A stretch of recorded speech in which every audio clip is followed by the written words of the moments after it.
Le face-à-face, 3 semaines après les faits. Jorge Silva Gomes est condamné à 2 ans et demi de prison ferme et 10 000 € de provision pour le préjudice subi. Celui d'avoir agressé très violemment un policier niçois le 17 septembre dernier lors d'un contrôle routier qui a dégénéré. La sanction se veut exemplaire. Le délibéré nous donne entière satisfaction. Monsieur Assaya, et c'était le principal, a été reconnu en sa qualité de victime. Toutes les demandes que nous avons formulées ont été acceptées. L'essentiel, c'est ça, c'est que monsieur Assaya puisse commencer maintenant à se reconstruire.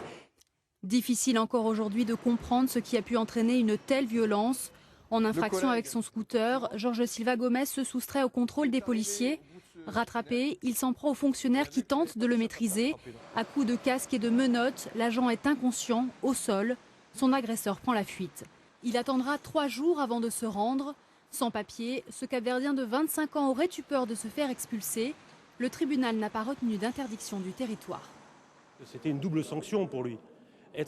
Faire 3 ans de prison et après être obligé de partir au Cap-Vert, d'être éloigné de son père, qui est sa seule famille, ça aurait été une sanction insupportable.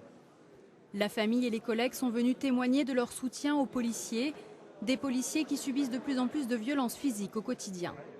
On est surtout satisfait de voir que la justice prend à sa hauteur les difficultés que rencontrent les policiers sur le terrain et notamment la remise en cause perpétuelle de l'ordre public et des fonctionnaires de police.